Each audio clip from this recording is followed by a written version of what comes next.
Bonjour et bienvenue sur ce nouveau type blenderlaunch.fr, je suis Cédric Lepilère à Capitiwazoo et dans ce type je vais vous montrer comment bosser avec Blender et Guerilla.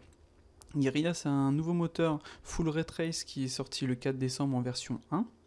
C'est un moteur qui a été utilisé dans des grosses productions genre Dread ou Total Recall par exemple, et c'est un moteur vraiment très complet qui vous permettra de faire absolument tout ce que vous désirez.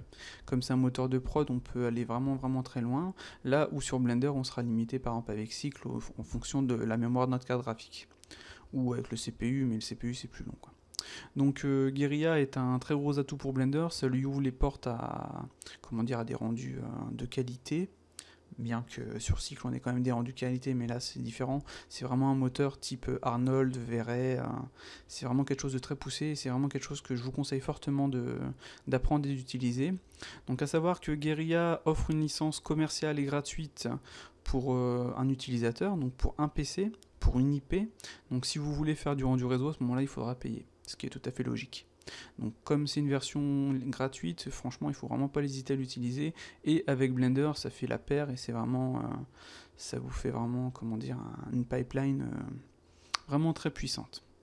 Donc comment fonctionne Guerilla? Il fonctionne avec des références, donc c'est simple, on va exporter en alambic sur quand on utilise Max, Maya, etc., ou même Blender quand on l'aura enfin, et en OBJ pour Blender actuellement, vu qu'on est limité et qu'on n'a pas encore l'alambic. Donc il suffit simplement d'exporter en OBJ, d'importer en référence dans Guerilla nos OBJ, d'enregistrer notre scène, et voilà. Donc si on a des modifs à faire, il suffit simplement de réouvrir la scène Blender, de modifier notre objet, et de réexporter cet OBJ. Donc cet OBJ qui aura le même nom, on va donc l'écraser, on va pas mettre 001, 002, on va garder le même nom parce que c'est une référence. Et donc il suffira de réouvrir la scène Guerilla et voilà, ce sera modifié. Donc c'est ce que je vais vous montrer là. Donc là j'ai tous mes objets que j'ai combinés et exportés en OBJ.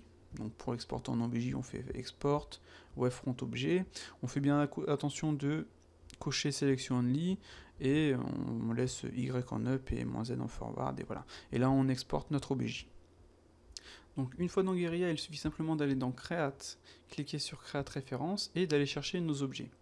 Donc un par un pour l'instant, car comme c'est de l'OBJ et non de l'alambic, on est obligé d'importer les objets un par un. Avec l'alambic, on pourra importer en fait toute la scène dans un seul fichier, ce sera déjà bien plus pratique. Donc là, l'avantage peut-être, c'est que si on a besoin de modifier un seul objet, on va modifier un seul objet, on va importer un seul objet. Voilà. Donc je vais faire ça pour l'ensemble de mes objets. Je vais ouvrir, voilà. Si je fais ceci, je fais F, on voit bien mon objet. Create référence. Voilà. Et je vais faire la même chose pour tous les objets. Voilà. Une fois que c'est fait, on se rend compte que nos objets sont inversés. Donc on va tout sélectionner. On va aller dans Transform. Ici on a hiérarchie mode et on va choisir Maya. Voilà. Comme ça on a bien récupéré la bonne forme de nos objets tout simplement.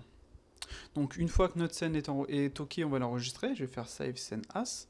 Donc là, je vais l'appeler train 001. Je vais faire enregistrer. Voilà. Je vais modifier par exemple un des objets dans Blender. Donc celui-ci, parfait. Je vais faire Edit Mode.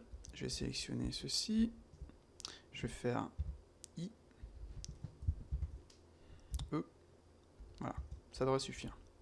Et je vais le réexporter. Export, wavefront objet, et là c'était le noir. Voilà. Je retourne dans Guerilla, je fais fichier open, j'ouvre mon train.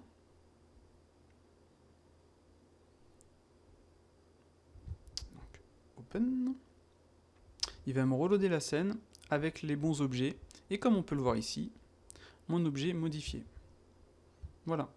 Donc c'est aussi simple que ça. Si vous avez des modifications à faire sur vos objets, vous pouvez les faire. Quand vous allez réouvrir la scène, il va les mettre aux bons endroits. Et ça va être nickel. Il faut bien penser à cocher le World Maya. Comme ça, on est sûr d'avoir les objets dans le bon sens. Donc voilà, c'est fini pour ce tips et je vous dis à la prochaine.